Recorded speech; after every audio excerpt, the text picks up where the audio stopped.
Dos palabras simplemente para dar a benvida ao presidente da Xunta. Presidente, moitas gracias por estar aquí. Conselleiros, encantado de volver a veros aquí. Delegada da Xunta, admirados e queridos socios, benvidos. É un placer estar aquí, é un placer estar ademais con todos vos, especialmente o presidente da Xunta, que ven aquí a estar cómodo e contarnos cousas desas que non pode contar por aí fora. E nada máis. Espero que ben, que estemos todos felices, que o presidente da Xunta e os conselleiros tomen esta como a súa casa e veñan cando queiran, sin necesidade que estés invitado. Estás sempre invitados, todos, a vir aquí, a falar, a expoñer, e senón simplemente a disfrutar do noso buffet, do noso restaurante e do noso cafetería. Moitas gracias a todos por vir. Hasta a próxima. Gracias.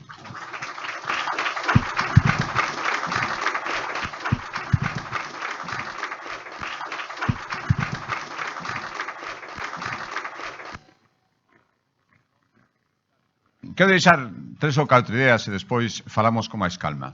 A primeira é que temos unha enorme ventaxa en Galicia que creo que hai que seguir mantendo e preservando e casi, se mo permitides, mimando, que é que somos un territorio tranquilo. E nesta España tan convulsa, donde todo vai tan rápido, onde hai pelexas por tantas cousas, onde hai posicionamentos tan radicais, que mellor veñen da política, pero que despois se trasladan a todo o demais, cando o ambiente se caldea para todo o mundo, non nos enganemos. Manter isto como unha lle de estabilidade, que me gusta decir moitas veces, non é un tema pequeno, e desde fora probablemente se aprecie incluso máis que desde dentro. Pero eso para gobernar, para facer negocios, para vivir, para todo, eu creo que é importante. Por lo tanto, eu aquí veño a poñelo en valor, a presumimos pouco diso, a ser conscientes de que nos ven desde fora así e de que eso é un valor ahora mismo e a partir de agora vai nos ser moitísimo máis. Todo o mundo vai buscar entornos amigables, tranquilos, donde as cousas se poidan facer millor.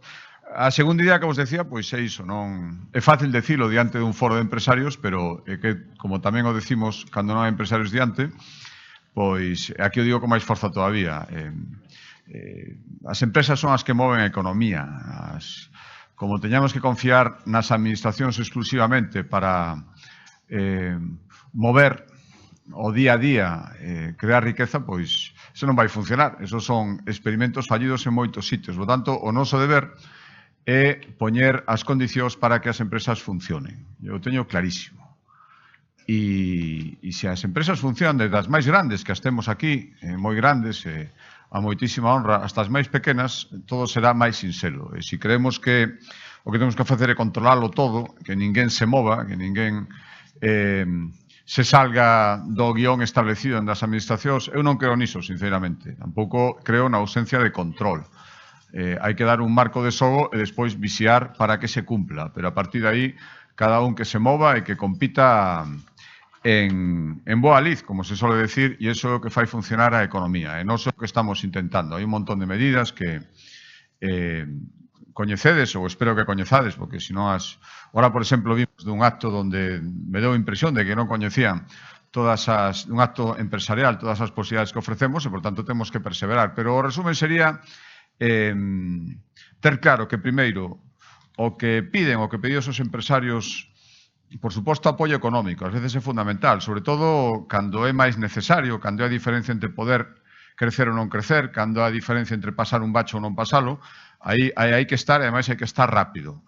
Pero, máis que eso, un entorno amigable. E amigable hoxe en día de seguridade xurídica, é dicir, non cambiar as reglas de xogo, non ir a por un sector concreto, ou a por todo o sector en xeral por conveniencias políticas do momento, non discriminar, dice, non, ahora a ti te favorezco, porque para favorecer a alguén normalmente hai que perxudicar a outro. Por lo tanto, crear condicións de igualdad e despois ser administrativamente eficiente. Administrativamente eficiente é ser rápido. Procurar non poñer trabas innecesarias, non tardar moito en facer trámites, que comprendo que eso o decimos todos os que nos dedicamos á cousa pública, despois facelo é bastante máis complicado, pero creo que algo avanzamos. Esa oficina económica que montamos na Xunta de Galicia, que tuvo moitísimo éxito e que ten un compromiso cando un proxecto empresarial se declara prioritario, hai que tramitar todo rápido, prazo dun ano, como moito, por lo menos no que depende da administración. Insisto, xa sei que non é fácil, pero eses plazos eternos, cando alguén che di que leva 5 anos intentando montar unha empresa, intentando crear riqueza, postos de traballo, aí, lóxicamente, ás veces pode ser fallo de quen o está intentando, pero moitas veces é fallo das propias administracións. Non me vou a parar nas axudas que temos, creo que non é o momento, senón alargo moito isto. Gustaríame quedarme ou que vos quedades con eso, que intentamos ser seguros xurídicamente, non estar cada día cambiando as cousas, as reglas de xogo as que vostedes que a tener, ir solucionando os problemas aos que vos enfrentades, hai moitos, pero a parte do financiamento necesario, que aí hai que priorizar os recursos, a parte da axilidade, creo que ahora mesmo as empresas en Galicia se enfrentan a temas complicados. O tema do asentismo é un problema, son perfectamente conscientes, que algúns sectores se está convertindo en insoportable e aí hai que analizar as causas, empezando por nos mesmos, porque a sanidade pública é unha competencia da Xunta de Galicia. Se creéramos que só se soluciona actuando aí, probablemente non o solucionaríamos. E aí hai que ver moitos factores de legislación, de mentalidade, de entornos empresariais que ás veces fan máis ou menos posible que haxa absentismo, de plantillas, dun montón de cosas, pero é un problema e temos que actuar. Decir que isto ten que fluir e que xa se irá arreglando, eu non estou de acordo, porque temos, eu digo, nós tamén, a veces eu escoito a falar a responsables políticos e non se dan conta que tamén son empresas. A Xunta de Galicia é a primeira empresa que hai en Galicia, temos 100.000 empregados. Non hai ninguna empresa en Galicia que teña esos empregados aquí en Galicia. Por tanto, nós tamén somos patronales ese efectos e, por tanto, onde temos asentismo, somos os primeiros en ver as consecuencias, especialmente en postos moi sensibles, que deben ser reemplazados, nunca poden estar vacantes. Por tanto, aí temos un problema, e o que quero decir aquí, despois podemos falar de solucións, é que somos conscientes dele. Igual que a falta de, ás veces, a dificultade para cubrir vacantes estratégicas, a sanidade é un perfecto exemplo, nos faltan médicos, e facemos todo o posible. Ás veces competimos con outras comunidades autónomas polos mesmos médicos, tanto son perfectamente conscientes de que hai moitas empresas que necesitan postos de traballo ahora mismo non os poden cubrir. E iso hai que cruzalo cunhos índices de paro que é certo que van baixando, afortunadamente, pero que todavía, decir, levo meses buscando alguén para este posto de traballo, non o encontro, e ao mesmo tempo todavía temos unhos índices de 10%, iso hai que ver por que pasan esas dúas cousas e intentar que o gap que hai entre xente que está buscando persoas para traballar e persoas que están buscando traballo, porque siga habendo todavía un 10% de listas de paro e aí tamén estamos facendo cousas importantes. Outra cousa que teño claro é que nós imos seguir apostando, que xa sei que tamén é unha cousa que se di sempre, pero vamos moi en serio, polo I+D máis I, é dicir, pola investigación. A día de hoxe unha administración, un país que non, que se non somos punteiros en isto, imos seguir ir perdendo posicións. Que se non ve isto, non ve unha das cousas fundamentales que hai a día de hoxe no progreso das empresas e no progreso dos gobernos e en todo tipo de progreso. Nos, xa digo que vamos a apostar en serio por isto. Temos un plan, presentamos o outro día, 1.300 millóns de euros da administración dedicados a investigación nos próximos anos. Para que? Pois para facer atractivo Galicia a esa investigación. Iso o primeiro, e iso pasa por reter a xente que investiga, que inventa, que se queda aquí en Galicia e intentar que os que están fora, algúns galegos, por certo, e outros que o mellor non saben a día de hoxe onde está Galicia, teñen nin idea, pero poden acabar traballando aquí, iso o primeiro. E despois, lóxicamente, conseguir que esa investigación teña unha transferencia directa, o que se di sempre a transferencia do coñecemento, que se transfira ás empresas, porque se se queda en investigación nada máis, eso estará moi ben, nos coloca científicamente en postos moi punteiros, pero se non ten esa segunda parte, o tema queda incompleto e moitas veces ineficaz. Por lo tanto, conseguir que o que aquí se investigue nun mundo tan competitivo poida transferirse en primeiro lugar ás empresas que están en Galicia. E se non podes as empresas que están en Galicia a outras, pero o valor engadido desa transferencia que se quede en Galicia. Os nosos obxectivos de goberno, bueno, hai moitísimos, por resumirlo en algún, porque estos que vou a decir teñen trascendencia en canto ás empresas. Nos temos que cumprir un obxectivo de construción de vivendas en Galicia en moi pouco tempo. A vivenda se convertiu no problema número 1. Ás veces, incluso, para conseguir xente que veña a traballar aquí, o primeiro que che di é onde vou a vivir e como vou a vivir, en vez de solucionado ese tema, e se convierte nun problema importante. E, ademais, que hai moitísima xente que non se pode independizar, que sigue vivindo cos seus pais na súa casa ou sigue vivendo, aunque se fora, se independiza a un xeito precario, porque é certo que, bueno, polo que fora, o mercado de vivenda agora mesmo está nun momento moi complicado e máis complicouse en moi poucos anos. Por lo tanto, hai moitas pero hai unhas cuantas fórmulas para intentar solucionar iso. A primeira, lóxicamente, é a máis sinxela e inexcusable, é que as administracións fagamos vivendas, que poñamos máis vivendas no mercado. Eso só estamos facendo. Imos pasar de 4.000 a 8.000 construídas directamente pola Xunta de Galicia, xa están 2.000 en marcha, levamos un ano de legislatura, o objetivo de legislatura é pasar de 4.000 a 8.000, e coa iniciativa privada queremos chegar en 6 anos a 20.000. Eso pasa por unha alianza estratégica non só cos empresarios que construyen vivenda, sino tamén cos concellos que nos teñen que prestar suelo para poder facelo, teñen que salir. Despois está situacións demagóxicas, fáciles, decir que hai que topar o alquiler. Eu, sinceramente, as zonas tensionadas non hai un solo concello en Galicia, son 313, que a día de hoxe lle pedir á Xunta de Galicia declarar ningunha zona tensionada nos seus términos municipais. É dicir, ningún concello pediu, non digo que acaben pedindo, pero a día de hoxe, a lei leva bastante tempo en vigor, ningún concello pediu que se topara unha zona. Sinceramente, creo. Outra cosa, se un concello pide, teremos que facelo, pero creo que a solución pasa por topar o alquiler. Eso onde se fixo demostrou que ao final que falla é retirar as vendas do mercado.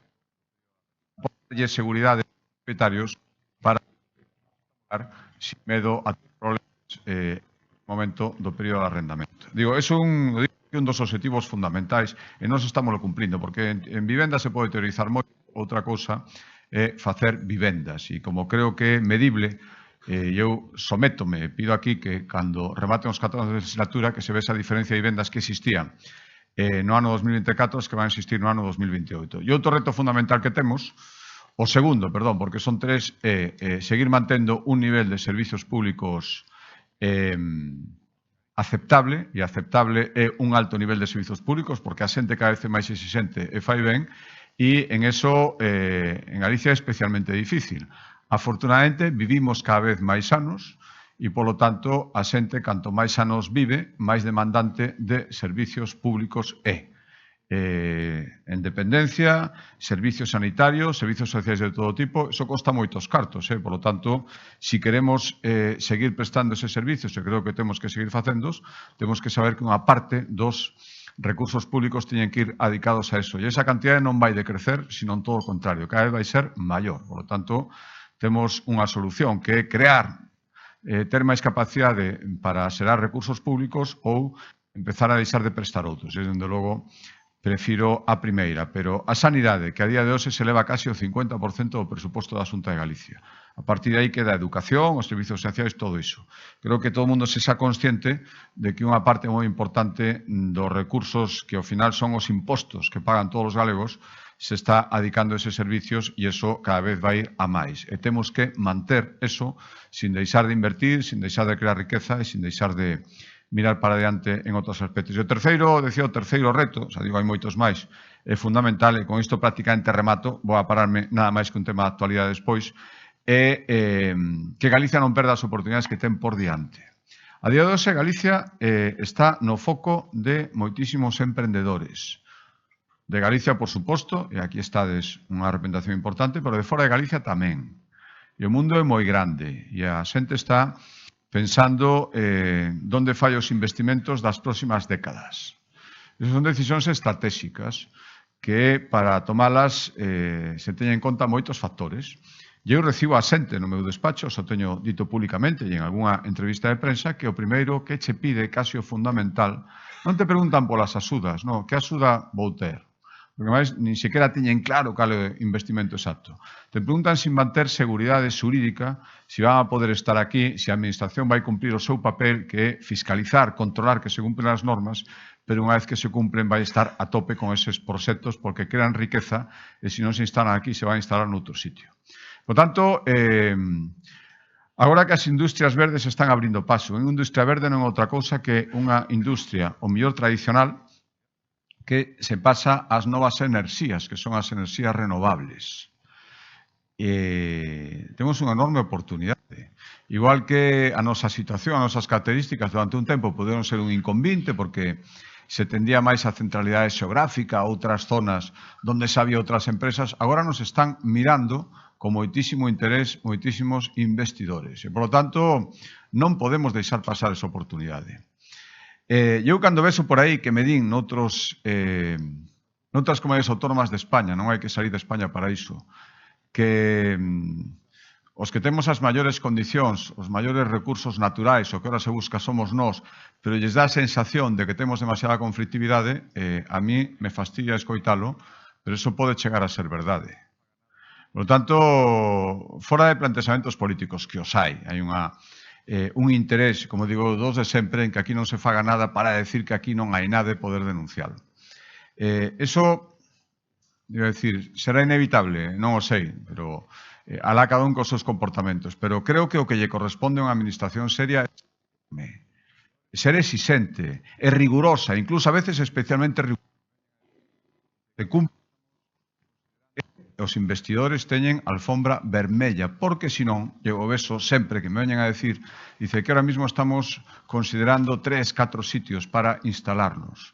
Eu creo que se instalen en Galicia, e que se consoliden en Galicia, e que vexan este como un territorio para seguir crecendo en irse de aquí, e dende aquí que fagan moitas cousas, pero que as fagan aquí. Por tanto, estamos nun momento donde a mí creo que o meu deber, e eu vou dedicar moitas horas a eso, xunto co meu equipo de goberno, a demostrar que Galicia é unha terra fiable e amable para os investimentos. Moi exixente en canto ao cumprimento das normas, pero tamén aquí non espantamos a ninguén. Aquí non nos sobra un solo investimento.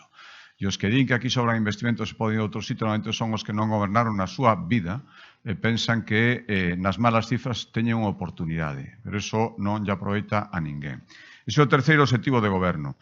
E o último tema de actualidade que quería tratar, como non sei, coloquio, a mí me din, ademais, oye, isto tedes que explicarlo moito porque senón a xente non o vai entender. Digo a xente en xeral, dende xente que ten moita información económica a persoas que escoitan un pouco unha noticia e incluso non analizan demasiado. Por tanto, hai cousas que necesitan ser explicadas. Estou me referindo á postura de Galicia respecto a este suposto ofrecimiento da débeda. Onte, sabedes que se celebrou o Consello de Política Fiscal e Financeira e varias comunidades autónomas, entre elas Galicia, que porque me corresponde falar a min, cada un fixo o que estimou oportuno, e nós tomamos unha decisión clara, un posicionamento claro dende o principio, non onte, xa viña de antes. Os recursos da Xunta de Galicia teñen varias fontes de ingreso, pero unha fundamental é o que se deriva do que pactamos co Estado para o modelo de financiación. A última vez que se pactou o modelo de financiación foi hai moitos anos e desde entonces as cousas cambiaron. Todas as comunidades autónomas que cada vez prestamos máis servicios, todas decimos que necesitamos máis financiación. Galicia a primeira. Nos incluso temos cuantificado a financiación que necesitamos e que non se nos está dando, que é alrededor de 500, 600 millóns de euros, que logo Galicia vai pedir no novo modelo de financiación. E iso é o que necesitamos. E iso é o que hai que facer. Ademais, hai que facelo sentados entre todos, porque o que se nos está dicindo agora, isto non vamos a falar porque non nos poñemos de acordo, e mentre sí que están falando con algunhas comunidades autónomas que están pedindo transferencias directas. que sale do común. E, polo tanto, se hai unha transferencia de 1.600, 2.000 millóns, como subo algunha, eso día que nos sentemos todos, eso xa non vai para... É o primeiro que hai que cortar. O que teñamos é de financiamento non falar, porque hai posturas tan diferentes, uns queren financiamento por habitante, outros queremos financiamento por coste efectivo, apenas sentarse a falar. Mentre nos din que non vale a pena sentarse a falar, están falando con algúns. Entón, iso hai que paralo, e nos sentamos todos. E aquí non se toca un euro da Caixa Común ata que nos poñamos de acordo na distribución. E o que se está dicindo ahora, dice, do financiamento en xeral non falamos, pero sí que falamos da condonación, e se falamos da condonación xa non vamos a falar de nada máis, porque se aceptamos eso, xa nos van a decir o día seguinte que xa está todo falado e empezaremos cos concertos singulares, que ao final é o obxectivo. Por eso decimos, dice, mire, non é que non aceptemos a condonación, o que non podemos aceptar a condonación é nada máis, porque o día que aceptemos xa nos dirán que xa está todo falado para os seguintes anos. Por lo tanto, estamos renunciando por aceptar 30, 35, 40 millóns como moito, que é o que pode aforrar Galicia en pago de intereses, estamos renunciando a que se fale dos 600 que estamos reclamando durante moitos anos. Por tanto, é un negocio ruinoso. Aceptar 35 millóns para que me digan que xa non podo plantexar 600, eso non nos convén. Eso é o primeiro, como plantexamento xeral. E o segundo, eu teño moitísimo interese con isto, de verdad que remato, é que a xente ten que entender que non nos están perdonando nada. Onte me decían no Parlamento, vostede está renunciando a 4.000 millóns, que é a condenación que se ofreceu a Galicia. E eu só digo aquí, eu dixen onte, se nos dan 4.000 millóns e temos 4.000 millóns para gastar, no que estimemos oportuno, eu acepto a condenación agora mesmo. Pero que non é eso, ninguén nos vai dar nada. O único que pensar é que eses 4.000 millóns que agora mesmo debemos aos gregos e que podemos afrontar perfectamente, porque estamos falando dun pacto pero aos 40 millóns de euros, simplemente eses 4.000 millóns que se deben se van trasladar a outra administración da que tamén formamos parte e se van a seguir debendo. E a administración que vai pagar eses intereses xa non vai ter cartos para o que estamos reclamando, que son os 600 millóns. Eso sí, lle soluciona un problema a algunhas comunidades autónomas, a unha en concreto, todo o mundo a ten na cabeza, que xa non, está tan afogada que xa non poden nin pagar os intereses. E, polo tanto, isto vai en dúas fases. Primeiro faz unha condenación e deixo de pagar uns intereses moito máis altos dos que paga Galicia, e a segunda parte me faz un concerto singular. E as outras comunidades autónomas que non protesten, porque xa aceptaron a condenación, todo o que poden esperar para os próximos anos. Por tanto, que podemos aceptar. E unha cousa máis, non só é que sigamos debendo en realidade aunque sea traspasado eses 4.000 millóns, é que como van a mutualizar a deuda de toda España, ao final, se facemos a deuda per cápita, resulta que cada galego vai deber a través da Administración Central, que tamén somos nós, 200 euros máis do que debemos agora mesmo coa nosa propia débeda. Por lo tanto, que negocio facemos? Digo, oiga, eu traslado de sitio, a débeda sigue existindo e vostede a pagar a débeda que me asume non me vai dar o que realmente necesito. Por tanto, non aceptamos nada. Isto que se está dicindo, vostede renuncia a 4.000 millóns, eso é absurdo. Volvo a decir aquí, públicamente, se nos dan 4.000 millóns, nos aceptamos a condonación. Todas as comunidades autónomas aceptarían, pero es que non nos van a dar nada. E encima, que nos enteramos onte, ni siquiera esos 35 millóns que aforraríamos en intereses se poderían adicar. Dice, bueno, pois polo menos os adicamos á sanidade, os servizos sociais, que ainda así non tería moito sentido, pero que nin eso podemos. Hai que tamén adicarlos a seguir amortizando deuda. E para amortizar, nos atemos aos nosos plans. Galicia non ten un problema do que debemos. O temos perfectamente dimensionado, podemos facer fronte ao pago dos intereses. Este ano o Reino de España nos puso objetivo de déficit cero, é dicir, non podemos endeudarnos en nada e podemos asumir perfectamente. O Goberno de España vaise endeudar nun 3%, que é o que lle permite Europa. Toda a capacidade se vai quedar o Goberno Central, claro, facendo estas cousas. Por tanto, nada. E o problema que temos de infrafinanciamento en esos 600 millóns de euros, non lo digo porque non lo teñen dito sotoboche, de eso non falaríamos en anos.